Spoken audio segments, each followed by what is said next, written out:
বিখ্যাত সেই হাঁসের হোটেলে আমরা মুরগির মাংস দিয়ে খাওয়ার জন্য চলে যাই হোটেলে বারবার।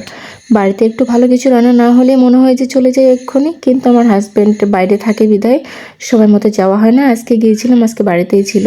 বাড়িতে আজকে মাছ রান্না হয়েছিল, ভাবতেছি যেহেতু সবসময় সুযোগ হয় না, আজকে চলে যাই। আজকে যেহেতু তুমি বাড়িতে আছো, চলে গেলাম খাওয়ার জন্য।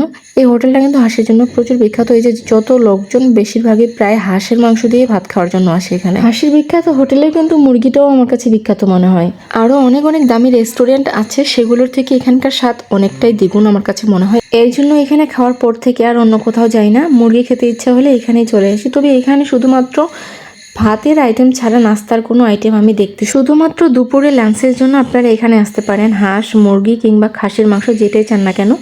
তবে এখানে কিন্তু গরুর মাংস পাওয়া যায় না, এটা হিন্দুর হোটেল, এর জন্য পাওয়া যায় না। এখানকার আইটেম হচ্ছে বেশিরভাগ মাংস, যে কোনো একটা মাংস থাকে, ডাল, আর সাথে হচ্ছে কুচি করে আলু ভাজা।